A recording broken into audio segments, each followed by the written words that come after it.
हाय छात्रों, हम लोग न्यूमेरिकल फिजिक्स और केमिस्ट्री का प्रीवियस ईयर पेपर जो है वो समाप्त कर लिया था इस बुक का। और इस बुक में अब जो है मॉडल क्वेश्चंस जो मैंने बनाए हैं उसको हम लोग एक एक करके प्रश्न को का हल करेंगे। और बहुत इंपॉर्टेंट प्रश्न है, बार बार मैं बता रहा हूँ इसको, जितना ज़्यादा आप करेंगे उतना ही ज़्यादा आपकी सफलता में यह सहायक होगा। चलिए आगे बढ़ते हैं। प्रश्न संख्या 1 देखिए क्या कह रहा है कि एक ट्रॉली एक आनत तल पर 2 मीटर पर सेकेंड स्क्वायर के त्वरण से नीचे जा रही है। गति प्रारंभ करने के 3 सेकेंड के पश्चात उसका वेग क्या होगा। ए trolley which moves on inclined plane with 2 meter per second square acceleration, then find out its velocity after 3 second. आसान प्रश्न है। मान लीजिए कि एक ट्रॉली है, यह अनंत तल है, यहाँ पर मूव कर रहा है ट्रॉली, और जब ट्रॉली मूव कर रहा है तो इसका जो वेग है, त्वरण जो है वो दिया हुआ 2 मीटर पर सेकेंड स्क्वायर, और कह रहा है कि आफ्टर 3 सेकेंड, 3 सेकेंड के बाद इसका वेग ज्ञात करना है। तो आसान प्रश्न है। तो आपको पता है v बराबर क्या होता है, u plus A T. v बराबर u प्लस ए टी। तो u का वैल्यू देखिए 0 होता है क्योंकि प्रारंभिक वेग u बराबर क्या हुआ, 0 है यहाँ पर, और प्लस a का वैल्यू क्या है 2 मीटर पर सेकेंड स्क्वायर, गुना 3 कर दीजिए, क्या हो गया 6 मीटर पर सेकेंड। तो वेग का मान क्या हो गया 6 मीटर पर सेकेंड। तो आंसर क्या हो जाएगा, बी नंबर ऑप्शन आपका आंसर होगा। कौन सा होगा, बी नंबर आंसर। यहाँ पर ध्यान में रखना है कि गति का जो पहला समीकरण है v बराबर u प्लस ए टी, यह वेग और समय के बीच संबंध बताता है, और इसी के आधार पर हमने इस प्रश्न का हल किया है। चलिए नेक्स्ट प्रश्न देखिए क्या कह रहा है। कह रहा है कि 30 न्यूटन का बल 5 केजी द्रव्यमान पर कितने देर कार्य करे कि उसका वेग 15 मीटर पर सेकेंड हो जाए। कितना न्यूटन का बल है, तो आपको पता है कि 30 newton 30 newton weight 30 newton force applied on 5 KG mass body produces 50 metre पर second velocity, then find out how much time it is applied on the body. तो आसान प्रश्न है, बहुत ज़्यादा टफ नहीं है। कह रहा है कि 30 न्यूटन का बल लग रहा है, तो आपको पता है कि बल बराबर क्या होता है, बल यानी force is equals to mass into acceleration होता है, और एक्सेलरेशन बराबर क्या होता है v बटा T, rate of change velocity is known as acceleration. तो करके देखिए क्या प्रश्न आपका कह रहा है।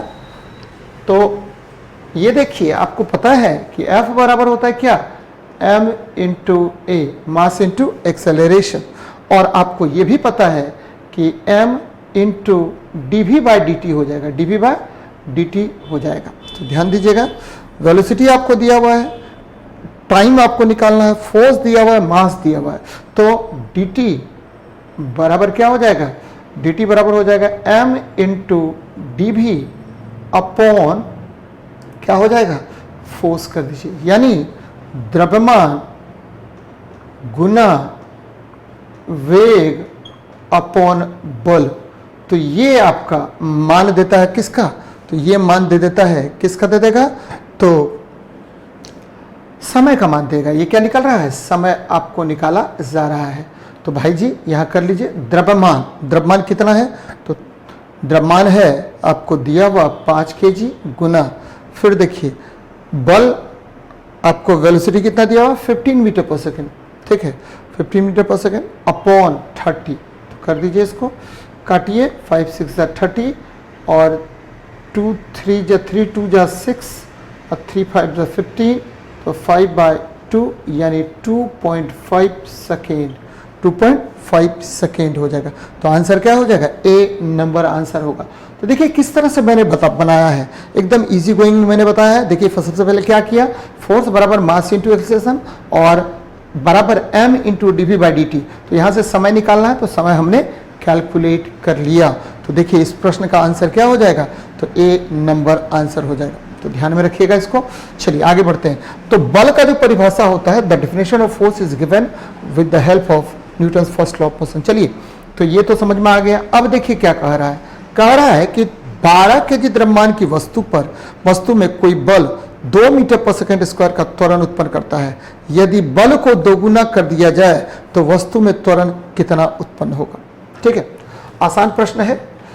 पहले समझिए क्या कह रहा है। कह रहा है कि 12 kg मास बॉडी है,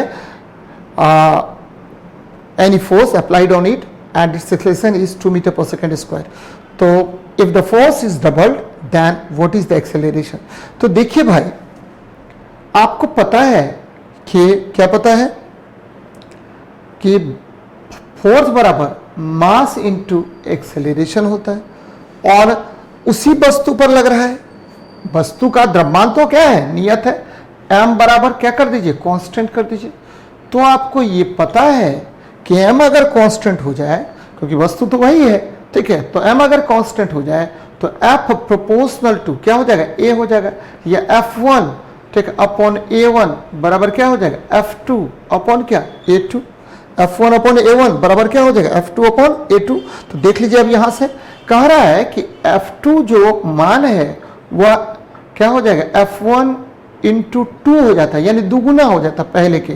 तो A1 का मान दिया हुआ, A2 का मान निकालना है, तो A2 का मान निकाल लीजिए ना। A2 बराबर क्या हो जाएगा, तो A2 बराबर क्या हो जाएगा, F2 इंटू A1 बटे, ध्यान दीजिएगा जरा, F2 इंटू A1 बटे क्या हो जाएगा, F1 हो जाएगा। चलिए करके देखिए, F2 का वैल्यू कितना है, तो दिया हुआ प्रश्न में आपको F2 का वैल्यू कितना है, तो F2 का वैल्यू 2F1 दिया हुआ है प्रश्न में, और A1 का वैल्यू देखिए कितना दिया हुआ है, प्रश्न में दिया 2 मीटर पर सेकेंड स्क्वायर। तो 2 कर लीजिए बटे F1 का वैल्यू कितना है, तो F1 का भाईजी वैल्यू तो F1 ही रहने दीजिए। तो ये काट दीजिए, कट गया, 2 2 जा 4 मीटर पर सेकेंड स्क्वायर। देखिए ऑप्शन क्या हो जाएगा, तो ऑप्शन आपको आंसर हो जाएगा डी नंबर ऑप्शन होगा। क्या होगा, डी नंबर ऑप्शन होगा। तो ये बातें आपको ध्यान में रखनी चाहिए। देखिए कितनी इजी गोइंग में हमने बनाया। आपको पता है कि फोर्स बराबर मास इंटू एक्सेलरेशन होता है। यहां पर ठीक है, हमने वस्तु समान है तो F प्रोपोर्शनल टू A हो गया, और इसके आधार पर इसको हमने डील कर लिया। तो आंसर क्या हो जाएगा, डी नंबर ऑप्शन हो जाएगा। चलिए आगे बढ़ते हैं। नेक्स्ट प्रश्न पर हम लोग बात करते हैं। हमारा 4th नंबर प्रश्न देखिए, 4था नंबर प्रश्न क्या कह रहा है। कह रहा है कि एक बुलेट किसी टारगेट को बाधित करता है जिसकी मोटाई 3 सेंटीमीटर है। बुलेट का वेग प्रारंभिक वेग का आधा हो जाता है।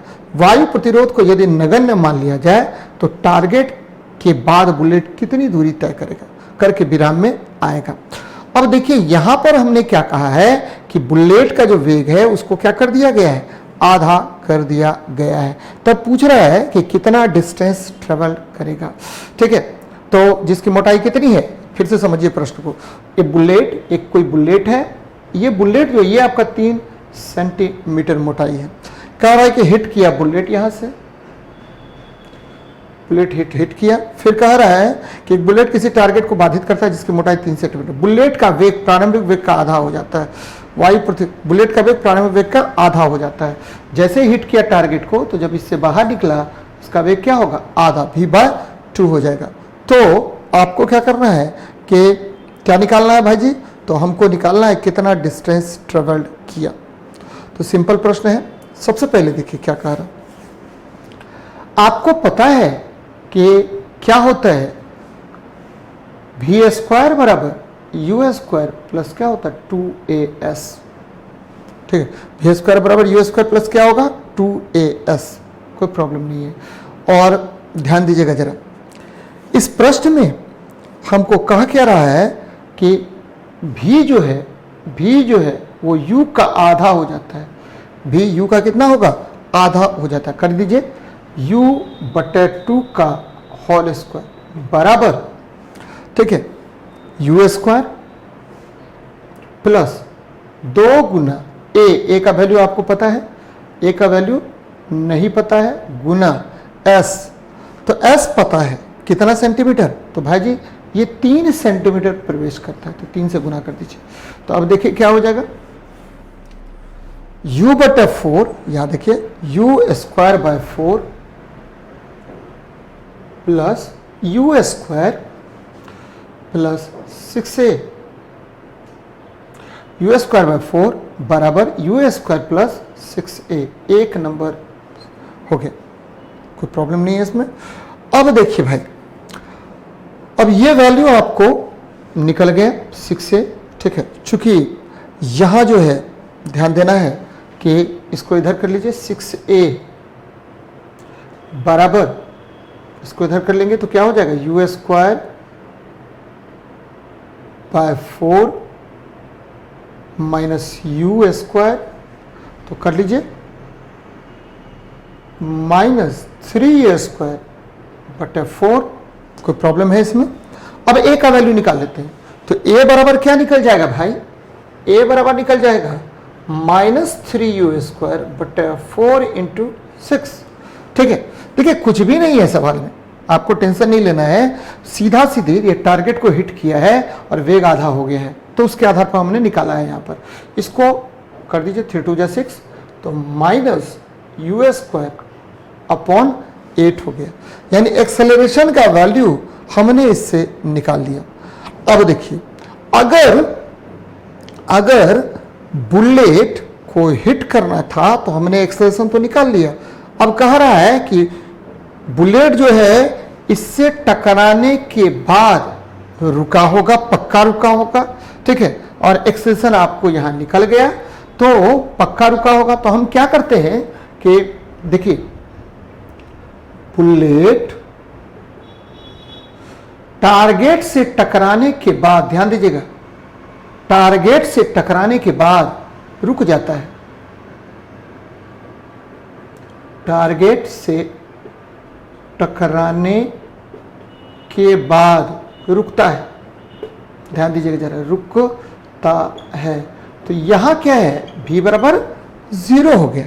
तो आपको पता है, क्या पता है फॉर्मूला, वी स्क्वायर बराबर यू स्क्वायर माइनस 2s, पता है फॉर्मूला, ठीक है। अब हम क्या करेंगे, ये v का वैल्यू क्या हो जाता है 0 बराबर you square minus 2 into a का वैल्यू पता है, क्या पता है, माइनस यू स्क्वायर बटे 8, और s का वैल्यू यहां से निकाल लेते हैं, ठीक है भाई, s का वैल्यू निकाल लीजिए। चलिए निकालते हैं, क्या निकलता है s का वैल्यू, ठीक है। तो क्या हो जाएगा, 8u स्क्वायर, क्या देखिए 8u स्क्वायर माइनस, ठीक है, माइनस माइनस क्या हो गया, प्लस 2u स्क्वायर, ठीक है, 2u स्क्वायर बटे 8 इंटू क्या हो गया, s हो गया। चलिए, कोई समझने में कोई दिक्कत है यहाँ पर, तो हमको तो नहीं लगता समझने में कोई प्रॉब्लम होगा।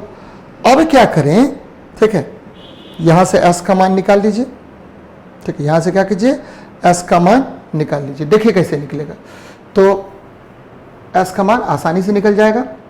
हम क्या कर रहे हैं कि इसको इधर ले रहे हैं, ठीक है, तो क्या आ जाएगा, 2u square upon 8, 2u square, ये तो प्लस था, तो प्लस माइनस क्या होता है, माइनस ही होता है, तो यहाँ माइनस ही रहेगा, यहाँ चूंकि ये प्लस माइनस माइनस हो गया, तो माइनस कर ही लिए हम लोग, ठीक है। तो a का वैल्यू पुट कर दिया तो माइनस हो गया, तो ये क्या आ जाएगा, माइनस हो जाएगा, तो माइनस को इधर करेंगे, कर लीजिए, 2u स्क्वायर इंटू 8 इंटू क्या कर दीजिए s बराबर 8u स्क्वायर। समझ में आ गया। अब देखिए क्या करते हैं, इसको ऊपर मल्टीप्लाई नीचे मल्टीप्लाई करके निकाल लीजिए। तो ये देखिए s बराबर 8u square into 8u square into क्या हो जाएगा,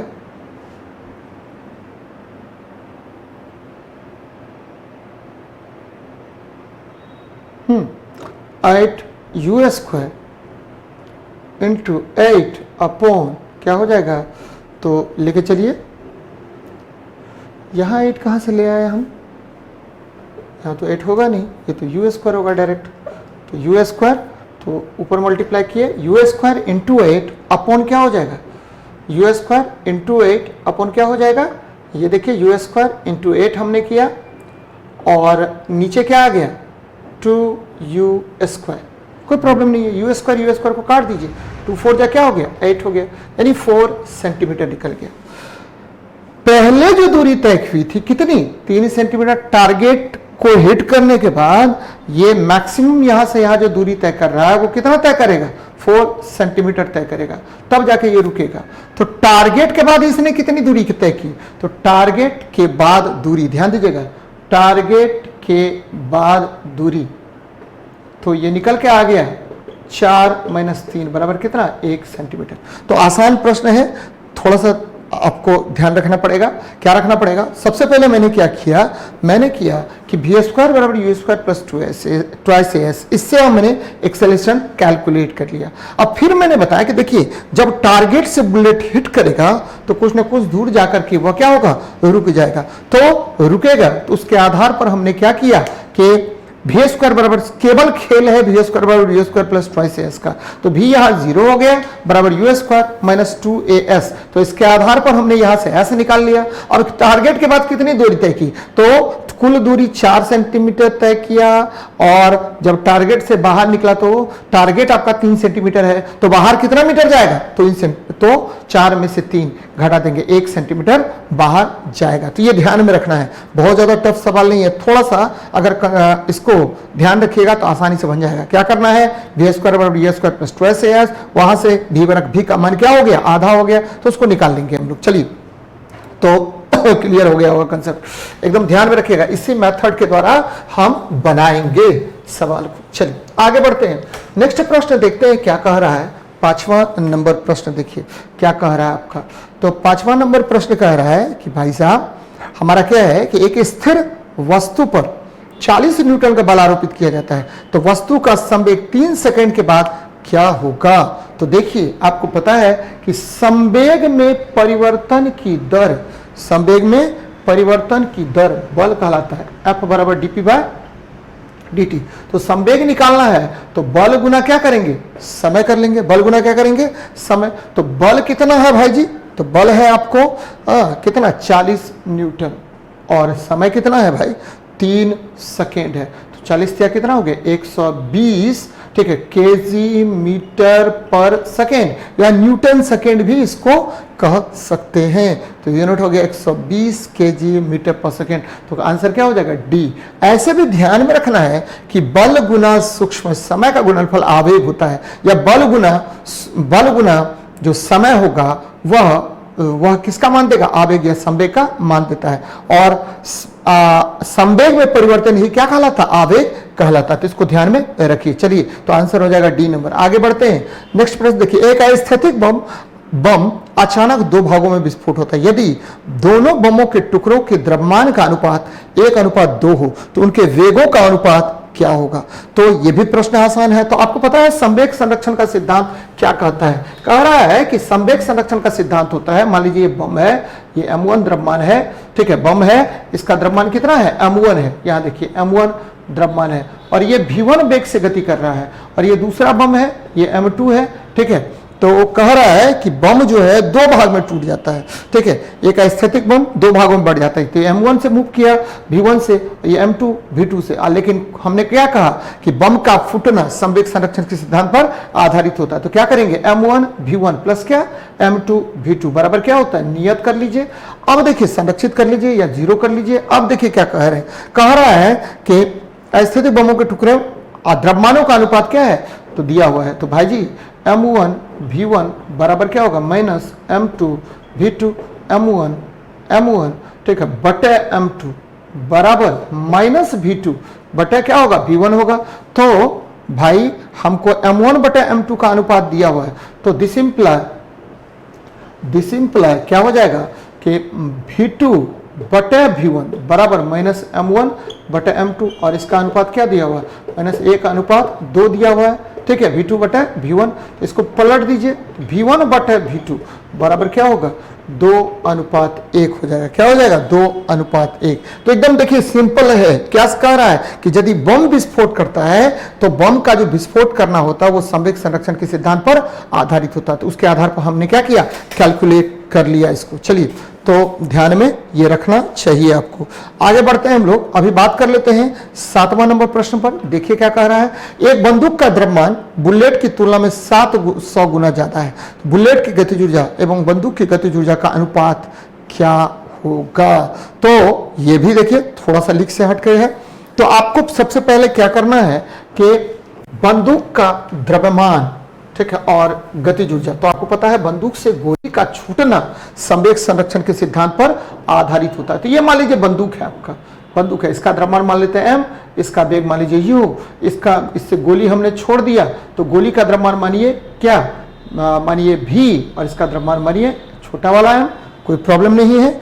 अब देखिए हमको क्वेश्चन में क्या कह रहा है, तो आपको पता है संवेग संरक्षण, तो अभी तुरंत मैंने बताया था संवेग संरक्षण का सिद्धांत, तो mu प्लस क्या एम भी बराबर क्या 0। तो अब हमको क्या करना है, एम यू बराबर माइनस एम भी कर लेना है। तो अब देखिए क्या कह रहा है, एक बंदूक का द्रव्यमान और बुलेट के द्रव्यमान की तुलना में 700 गुना, एक बंदूक का द्रव्यमान बुलेट की तुलना में 700 गुना ज्यादा है, ठीक है, तो 700 गुना ज्यादा है। तो आपको बंदूक का द्रव्यमान और बुलेट का द्रव्यमान, अब देखिए यहां से वेग का अनुपात निकाल लीजिए भाई।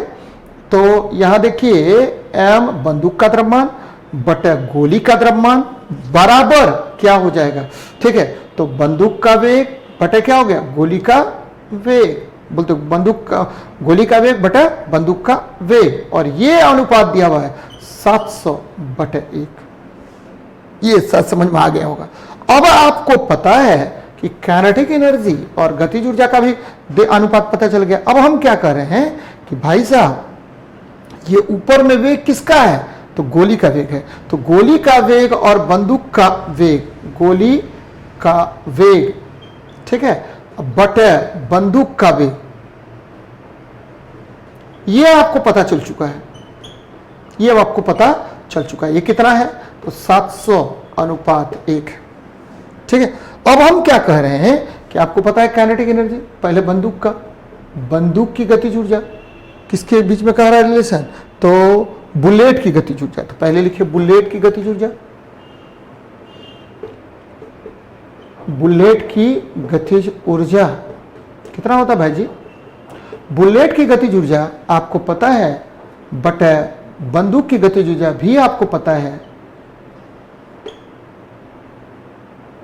कि गतिज ऊर्जा, बंदूक की गतिज ऊर्जा पता है आपको, कैसे निकालेंगे भाई, तो इस तरह से निकालेंगे, बुलेट की गतिज ऊर्जा तो हाफ एम भी स्क्वायर बटे हाफ एम यू स्क्वायर।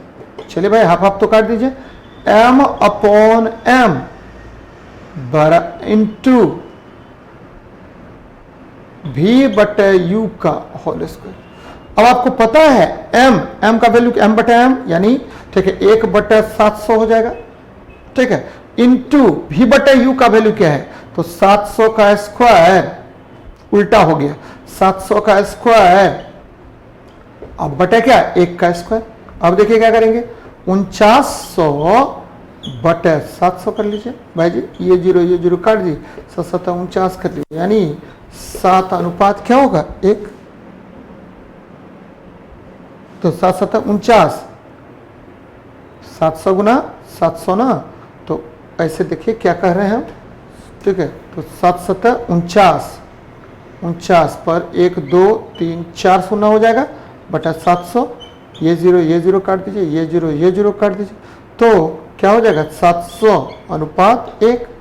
ध्यान में रखना है, अब देखिए इतना बनाने की भी जरूरत नहीं थी, क्योंकि हमको बनाना था, आपको बताना था कि किस तरह से बनता है, तो आपका क्या हो जाएगा बी। ध्यान में रखिएगा कि जब भी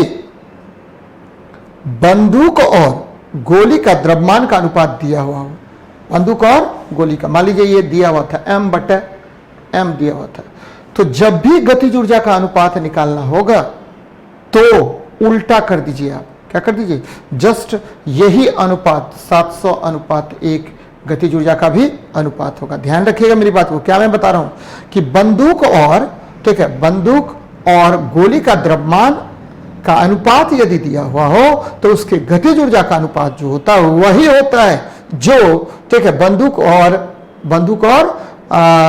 के द्रव्यमान और गोली के द्रव्यमान का अनुपात होता है। उल्टा करेंगे, गतिज ऊर्जा किसका, गोली का गतिज ऊर्जा बटे बंदूक की गतिज ऊर्जा। याद रखिएगा, बंदूक का द्रव्यमान बटे गोली का द्रव्यमान का अनुपात जो दिया हुआ है वही अनुपात आपको गोली की गतिज ऊर्जा बटे बंदूक की गतिज ऊर्जा होती है। तो ये ध्यान में रखना चाहिए, इतना बनाने की जरूरत भी नहीं थी, क्योंकि हमको बताना था आपको कि भाई इस तरह से बनता है, इसलिए मैंने इतना सॉल्यूशन किया, नहीं तो करने की जरूरत नहीं थी इसको। चलिए आगे बढ़ते हैं, नेक्स्ट प्रश्न देखते हैं क्या कह रहा है। पृथ्वी से कितनी ऊंचाई पर गुरुत्वीय त्वरण का मान पृथ्वी के गुरुत्वीय त्वरण का 1/9 हो जाता है। ठीक है, चलिए कोई प्रॉब्लम नहीं है। पृथ्वी से कितनी ऊंचाई पर क्या गतिज ऊर्जा का मान क्या हो जाएगा, बोलते हैं गुरुत्वीय त्वरण का मान जो है क्या हो जाएगा, 1/9 हो जाता है। तो ध्यान दीजिए मेरी बात को, आपको पता है कि G1 बराबर होता है G1 + h/r⁻²। जब ऊंचाई पर जाते हैं तो इसी के आधार पर यह क्या होता है, वेरीज करता है। ध्यान दीजिएगा मेरी बात को, ये हो गया। अब देखिए, आपको पता है कि G' कर लीजिए, बराबर क्या हो जाएगा, 1/1 + h/r का होल स्क्वायर। ये देखिए, इसको पलट देंगे तो 1 + h/r का होल स्क्वायर बराबर, इसको इधर कर दिए, ऊपर नीचे कर दिए, तो G बटा क्या हो जाएगा, G' हो जाएगा। अब देखिए क्या कह रहा है कि ठीक है, पृथ्वी के गुरुत्वीय त्वरण का 1/9 हो जाएगा, 1/9 हो जाएगा। तो प्रश्न में क्या कह रहा है, G तो G है, ये G/9 हो जाता है। ठीक है भाई, तो अब देखिए ऊपर लेके चलिए, तो क्या हो जाएगा, 9 हो गया। तो अब हम निकाल लेते हैं, 1 + h/r बराबर कितना हो जाएगा, 3। उधर 9 का रूट अंडर करेंगे तो 3 निकल गया। अब देखिए इधर घटा दीजिए, h/r बराबर क्या होगा, तो 3 में से 1 को घटा दीजिए, 2। दिस इंप्लाई h बराबर ऊंचाई क्या हो गया, 2r, और आपको पता है 2r रेडियस ऑफ अर्थ कितना होता है, 6400 किलोमीटर। तो 2 गुना 6400 कर लीजिए, देखिए कितना निकल गया, 12800 किलोमीटर। तो कितना आसान सवाल है, बस हमको पता होनी चाहिए फार्मूला अगर पता नहीं है तो आपसे निकलना बड़ा कठिन हो जाएगा। ऐसे भी ध्यान में रखिए जरा मेरी, और देखिए एक ट्रिक बता रहा हूं मैं, जिसके आधार पर जितना कहेगा घट गया, जितना कहेगा घट गया, उसका रूट अंडर कर दीजिए। घट गया, 9 घट गया, 9 1/9 घट गया तो 9 ले लीजिए डायरेक्ट, उसको कर लीजिए। अब क्या करेंगे, इसका रूट निकाल लीजिए, कितना निकला, 3 निकला, और उसमें से 1 घटा दीजिए। ठीक है, उसको r से गुना कर दीजिए। ठीक है, वही क्या हो जाएगा, आपको उतना किलोमीटर हो जाएगा। फिर से सुनिए, मैंने क्या किया, 1/9 हो गया है, तो 9 को हमने रूट अंडर निकाल लिया, तो रूट निकाल लिया तो कितना निकला, 3 निकला। 3 में से क्या घटा देंगे, 1 घटा देंगे, उसको क्या करेंगे, रेडियस ऑफ अर्थ से गुना कर देंगे, वही आपको आंसर हो जाएगा। जैसे इस प्रश्न में मैं क्या करता कि 1/9 है भाई, तो 9 को रूट अंडर निकाले, कितना हो गया, तो 3 हो गया, 3 में से 1 को घटा दिए, 2 गुना r मतलब radius of earth, 2 Guna r मतलब क्या हुआ 12800 किलोमीटर। तो सी आंसर हो गया, इतना करने की जरूरत भी नहीं थी, लेकिन हाँ फार्मूला आपको पता होनी चाहिए थी। चलिए आगे बढ़ते हैं, 9 नंबर प्रश्न देखिए। एक रेलगाड़ी 11 मीटर पर सेकंड के वेग से चलती है, ब्रेक लगाने पर रेलगाड़ी 122 मीटर चलकर रुक जाती है, विरामावस्था में आने में लगा समय ज्ञात करें।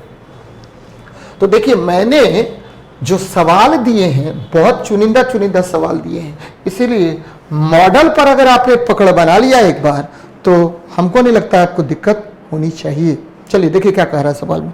एक रेलगाड़ी 11 मीटर पर सेकंड के वेग से चलती है, ब्रेक लगाने पर रेलगाड़ी 122 मीटर चलकर रुक जाती है। ये चलो ये वेग है, छुक छुक छुक छुक चल रहा है रेलगाड़ी, रेलगाड़ी चल चल चल चल रहा है। देखिए रेलगाड़ी चल दिया 11 मीटर पर सेकेंड के वेग से।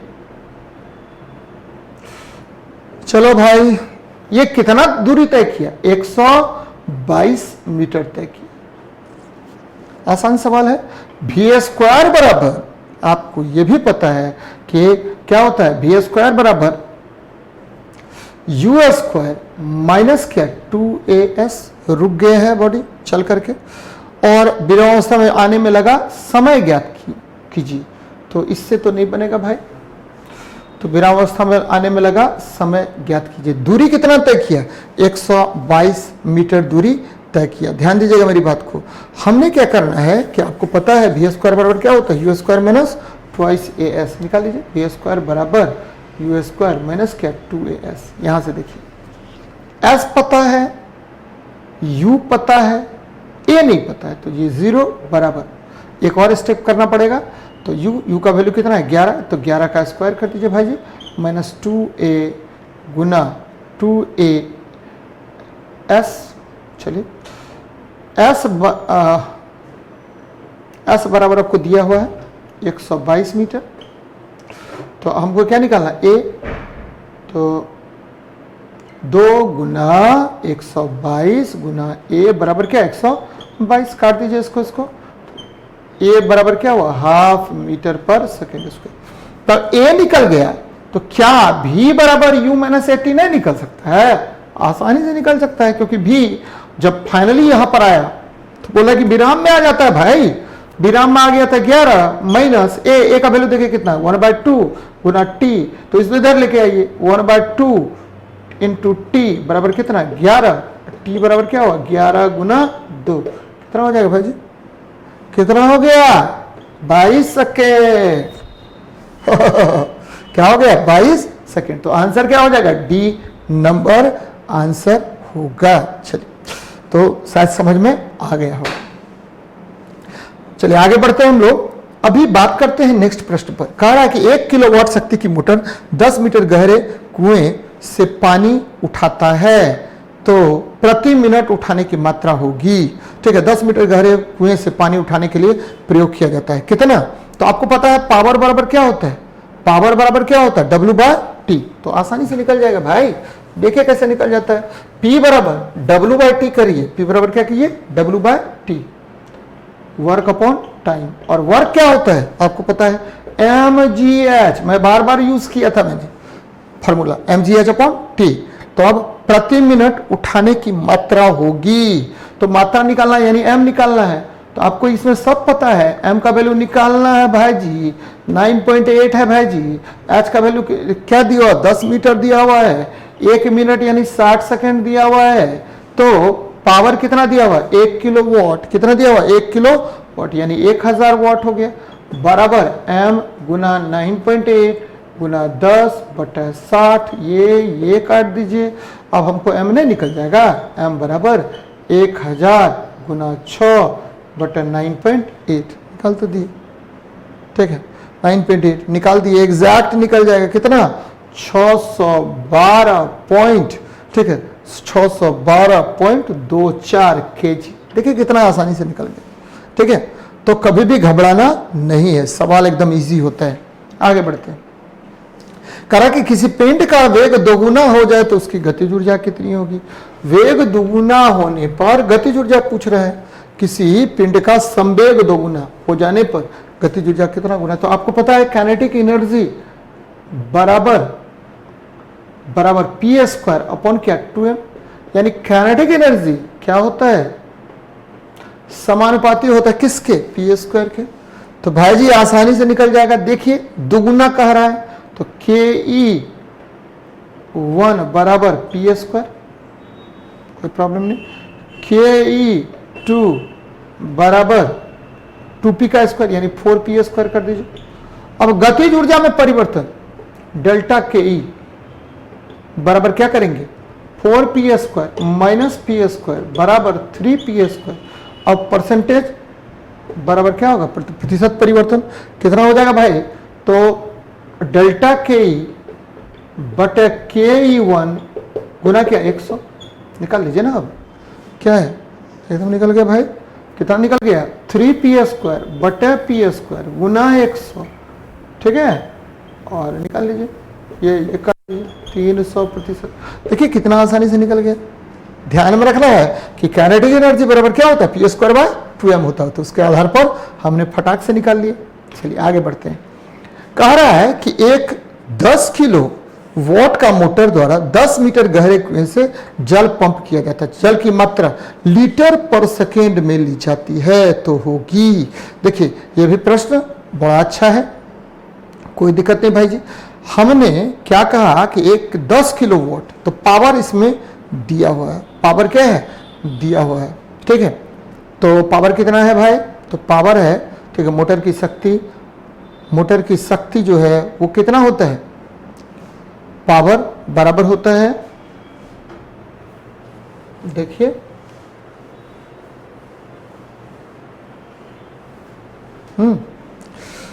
मोटर की शक्ति, ध्यान दीजिएगा बाबू, क्या करेंगे हम लोग, तो मोटर की शक्ति, तो यहां शक्ति P कितना दिया हुआ, 10 किलोवाट दिया हुआ, 10 किलोवाट दिया हुआ, कोई दिक्कत नहीं है। अब हमको कह रहा है कि आयतन निकालने के लिए, क्या कह रहा है कि आयतन निकालिए भाई, तो आयतन बराबर क्या होता है आपको, ये किलोवाट दिया हुआ है, कह रहा है कि लीटर पर सेकेंड में ज्ञात कीजिए, कोई बात नहीं है।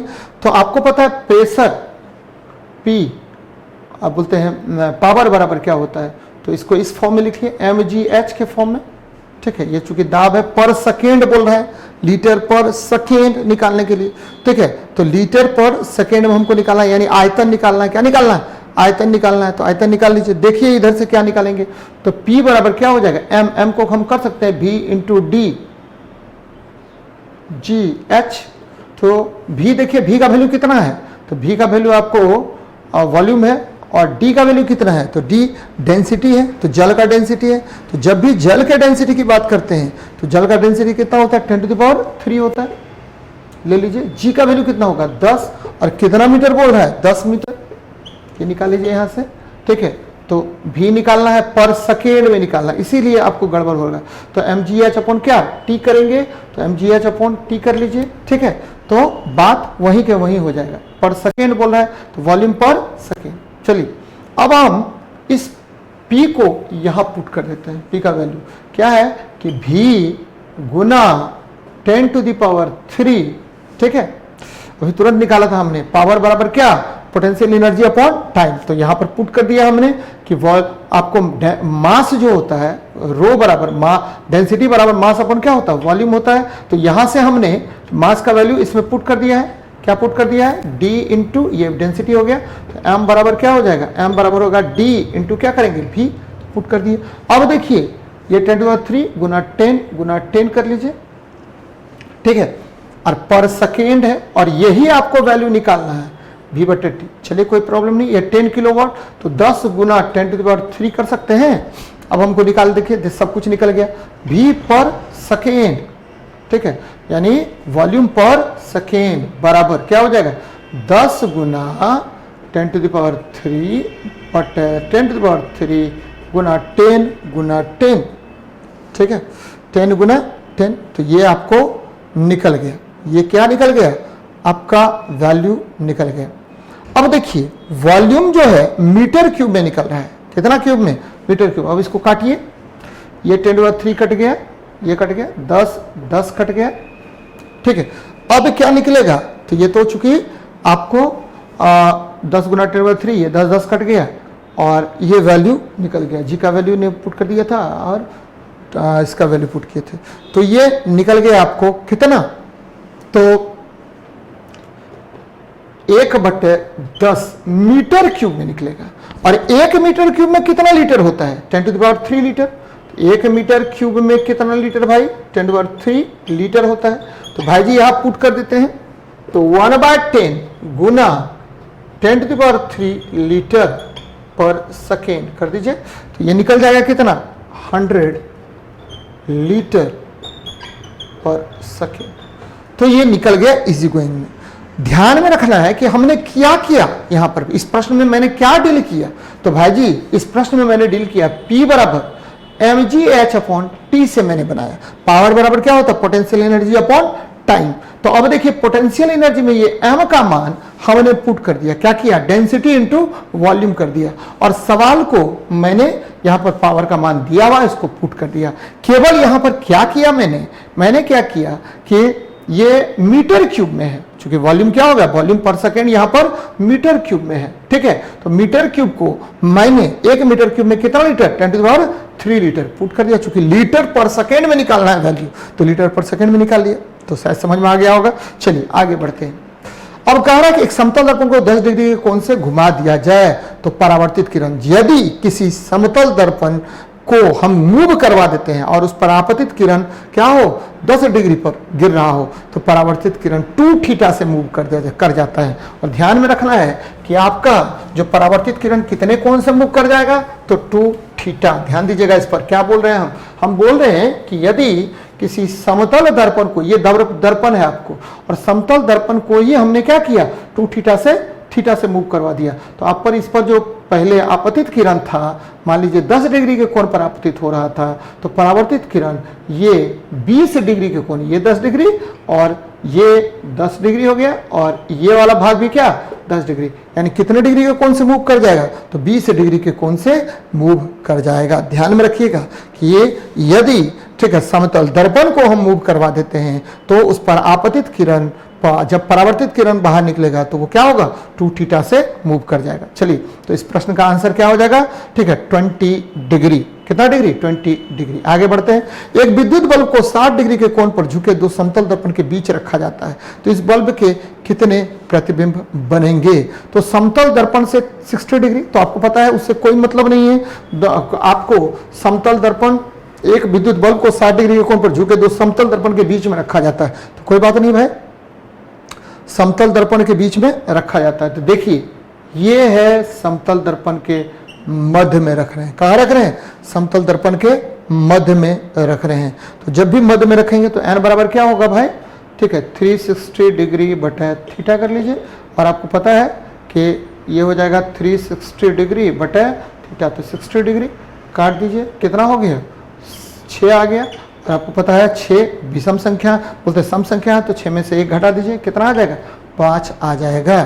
ठीक है, ध्यान में रखना है आपको, कितना आ जाएगा तो 5 आ जाएगा। ध्यान में ये रखिए, n बराबर क्या होगा 360 डिग्री बटा थीटा निकल जाएगा। चलिए तो 14 नंबर हो गया। 5वां नंबर प्रश्न देखते हैं। समतल दर्पण जब भी बात करते हैं तो समतल दर्पण वह दर्पण है जो वस्तु का सीधा आभासी एवं, ठीक है सीधा आभासी एवं, ठीक है दर्पण के सामने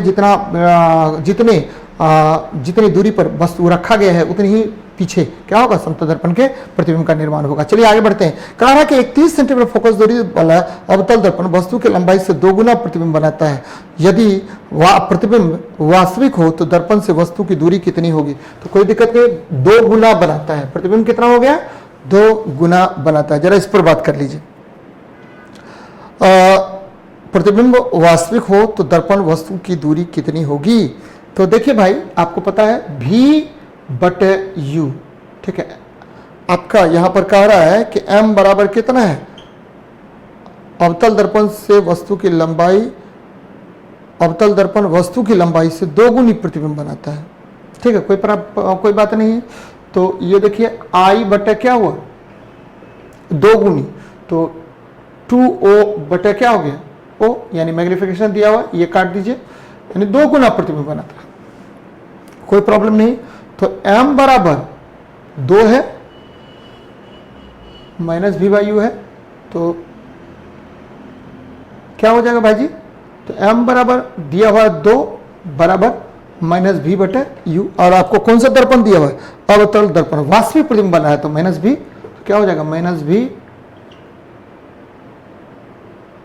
पहले से माइनस है और यहाँ भी माइनस U हो गया, ये U काट दीजिए, माइनस माइनस हो गया तो माइनस V, तो क्या हो जाएगा, तो देखिए V बराबर -2U, ये आपका आ गया।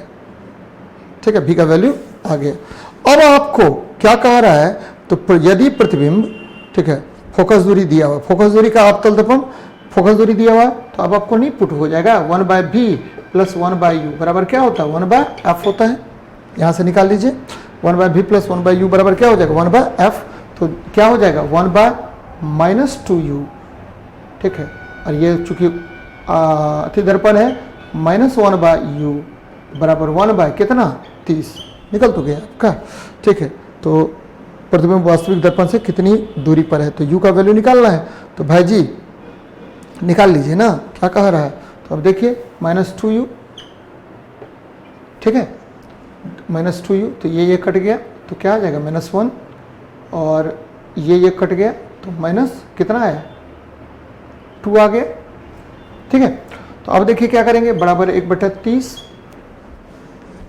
ठीक है ना, तो देखिए ने निकल जाएगा, u का वैल्यू निकाल लीजिए ना, u का वैल्यू क्या हो जाएगा भाई,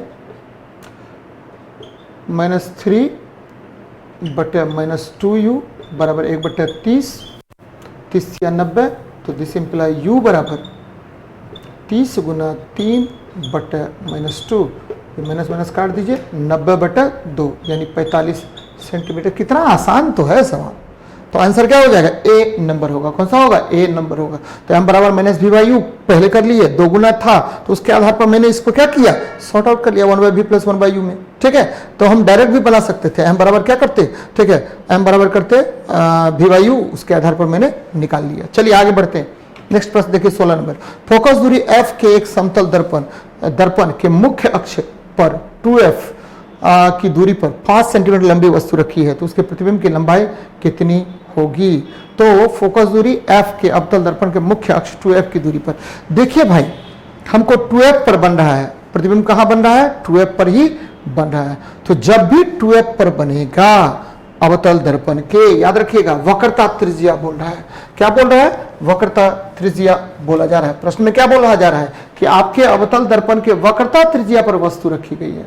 ठीक है, और आपको पता है जब भी वक्रता त्रिज्या पर वस्तु रखी जाती है तो उसका प्रतिबिंब जो है, ठीक है, आपको उल्टा, वास्तविक एवं समान आकार का बनता है। तो समान आकार का बनेगा तो यहां देखिए प्रतिबिंब का आकार 5 सेंटीमीटर तो होगा ही होगा, लेकिन उल्टा बनता है तो इसीलिए क्या होगा, -5 सेंटीमीटर। क्योंकि आपको चिन्ह परिपाटिका से पता है कि जब भी प्रतिबिंब का निर्माण होता है तो वो क्या होगा, वह उल्टा बनेगा। और कैसा बनेगा, ठीक है, उल्टा बनेगा, वास्तविक बनेगा, एवं 2f पर जब भी बनता है तो क्या होता है, हमेशा, ठीक है, इन्वर्टेड होता है। और ये भी आप चिन्ह परिपाटिका से जानते हैं कि प्रधान अक्ष के नीचे मापी गई दूरी हमेशा क्या होगा, ऋणात्मक होता है। तो इस प्रश्न का आंसर डायरेक्ट निकाल दिए, बी नंबर। ठीक है, चलिए आगे बढ़ते हैं। 17 नंबर प्रश्न देखिए क्या कह रहा है। वायु के सापेक्ष जल तथा कांच के अपवर्तनांक क्रमशः 4/3 है तथा 4/3 तथा 3/2 है, तो कांच का जल के सापेक्ष अपवर्तनांक कितना होगा। तो देखिए हमको क्या कह रहा है कि वायु का जल के सापेक्ष, तो देखिए सिंपल बात है, क्या कह रहे हैं कि किसके सापेक्ष बोल रहा है निकालने के लिए। ठीक है, तो जल के सापेक्ष बोल रहा है। किसके सापेक्ष, वायु के सापेक्ष जल तथा कांच के अपवर्तनांक क्रमशः 4/3 तथा 3/2 है। तो आपको निकालना है कांच का अपवर्तनांक निकालना है। किसका निकालना है, कांच का अपवर्तनांक। जिसका अपवर्तनांक निकालना हो उसको नीचे रखेंगे और जिसके सापेक्ष निकालना हो उसको ऊपर रखेंगे। तो देखिए क्या हो रहा है, तो इस प्रश्न में क्या हो रहा है कि आपको जिसका निकालना है उसको हम, ठीक है, कहां रखेंगे, कांच का जल के सापेक्ष निकालना है। तो भाई जी कांच का जल के सापेक्ष, तो जब भी, तो कांच का कहां लेंगे, 4/3 वायु के सापेक्ष है, और जल के सापेक्ष निकालना है तो कांच का निकालना है, जल के सापेक्ष निकालना है तो ऊपर लीजिए 3/2। तो ये क्या हो जाएगा, आपको कांच का जल के सापेक्ष, ध्यान दीजिए हमने क्या बताया कि जिसके सापेक्ष निकालना हो, ठीक है, उसको ऊपर लीजिए, जिसका निकालना उसको नीचे लेते हैं। चलिए अब देखिए क्या हो जाएगा, 3/2 गुना क्या हो जाएगा, ऊपर लेके जाइए 3/4, तो क्या हो जाएगा 9/8। कितना आसानी से निकलेगा। तो ध्यान में रखिएगा 9/8 निकलेगा। आसान प्रश्न है, थोड़ा सा ध्यान दिमाग लगाएंगे तो तुरंत बन जाएगा। जिसका निकालना है उसको नीचे, जिसके रेस्पेक्ट में निकालना है उसको ऊपर रखिए, आसानी से निकल जाएगा। चलिए आगे बढ़ते हैं। कह रहा कि वायु के सापेक्ष किसी द्रव का क्रांतिक कोण 45 डिग्री है, उस द्रव का अपवर्तनांक ज्ञात करें। वायु के सापेक्ष किसी द्रव का क्रांतिक कोण 45 डिग्री है, उस द्रव का अपवर्तनांक ज्ञात करें। हमको अपवर्तनांक ज्ञात करना है। तो क्रांतिक कोण दिया हुआ, तो आपको पता है कि म्यू बराबर क्या होता है, 1/sin होता है, क्रांतिक कोण होता है, यानी अपवर्तनांक बराबर 1/sin। और यहाँ sin का मान कितना दिया, sin 45 डिग्री। निकाल लीजिए अब इसको, sin 45 डिग्री का मान क्या होता है, 1/√2। ऊपर लेके जाइए √2, तो अपवर्तनांक कितना हो जाएगा, √2 हो जाएगा। देखिए ऑप्शन में कौन सा है, तो डी नंबर आंसर हो जाएगा। कौन सा हो जाएगा, डी नंबर आंसर हो जाएगा। तो 18 का क्या हो गया, डी नंबर आंसर हो गया। चलिए आगे बढ़ते हैं। कह रहा कि 40 सेंटीमीटर गहराई की बाल्टी पानी से लबालब भरी है, बाल्टी की तली की आभासी गहराई होगी। जल का अपवर्तनांक कितना है, 4/3 दिया गया है। कोई प्रॉब्लम नहीं है। तो आपको पता है अपवर्तनांक बराबर क्या है, वास्तविक गहराई बटा आभासी गहराई। ठीक है, म्यू बराबर क्या होता है, वास्तविक गहराई बटा आभासी गहराई बटा क्या हो गया, आभासी गहराई। ठीक है भाई, अब देखिए क्या करेंगे, तो वास्तविक गहराई कितना दिया हुआ है, तो वास्तविक गहराई आपको दिया हुआ है, ठीक है 40, और आभासी गहराई मान लेते हैं h है। और प्रश्न में क्या कह रहा है, जल का अपवर्तनांक कितना, 4/3। भाई अब गुना कर दीजिए ना। ठीक है, तो 4 गुना h बराबर 40 गुना 3, h बराबर 40 गुना 3 बटा क्या होगा 4, 30 सेंटीमीटर। क्या दिक्कत है, 23 सेंटीमीटर निकल गया। ध्यान में रखिएगा अपवर्तनांक किसको बोलते हैं, अपवर्तनांक है या रिफ्रैक्टिव इंडेक्स जो होता है ये उसको क्या बोलते हैं, रिफ्रैक्शन किसको बोलते हैं। तो जब प्रकाश की किरण एक माध्यम से दूसरे माध्यम में जाती है तो अपने पथ को छोड़ देती है, अपने वास्तविक पथ से विचलित हो जाती है, या तो अभिलंब की ओर या अभिलंब से दूर भागती है। इसी घटना को हम अपवर्तन कहते हैं। और ठीक है, अपवर्तनांक क्या होता है, तो निर्वात में प्रकाश का वेग बटा माध्यम में प्रकाश के वेग के अनुपात को हम क्या कहते हैं, अपवर्तनांक कहते हैं। चलिए लास्ट प्रश्न देखते हैं। किसी वस्तु द्वारा किया गया कार्य क्या होगा यदि वस्तु पर 2 न्यूटन का बल आरोपित हो और वस्तु 2 मीटर बल की दिशा में गति करे। देखिए बल की दिशा में गति कह रहा है, तो जब भी बल की दिशा में कह रहा है कि a force acting on a body of 2 Newton and 2 meter displacement is produced in the direction of force, then find out work done। तो W बराबर क्या होता है, F डॉट S होता है। F डॉट क्या होगा, S होगा। तो भाई F S cos थीटा हो गया, और थीटा का मान क्या है, 0 डिग्री बोल रहा है प्रश्न में ही। ठीक है, जब 0 डिग्री बोल रहा है तो F S cos थीटा, तो F S cos थीटा, तो 0 F S कर लीजिए बराबर क्या हो जाएगा, तो F S कर लीजिए। तो F का मान कितना है, 2 न्यूटन, गुना S का मान कितना है, 2, यानी 2 दूनी कितना हो गया, 4। ठीक है, जूल हो जाएगा, 4 जूल हो जाएगा। तो आंसर क्या हो जाएगा, बी ऑप्शन हो जाएगा। कौन सा होगा, बी ऑप्शन हो जाएगा। तो मित्रों अब थोड़ा सा दिमाग का एक्सरसाइज करना पड़ेगा आप लोगों को। ठीक है, थोड़ा सा मैंने लिख से हट करके प्रश्न डाले हैं और मजा आएगा। एक बार अगर खूब अच्छे तरीके से इसको डील कर लेते हैं, आप समझ लेते हैं, तो हमको नहीं लगता है कि न्यूमेरिकल में, ठीक है, इस तरह के न्यूमेरिकल में आपको कोई भी परेशानी होगी। फिर से इसको अच्छे से बनाइए, और जितना ज़्यादा बनाइएगा उतनी ज़्यादा सफलता आपको मिलेगी। मिलते हैं नेक्स्ट वीडियो में।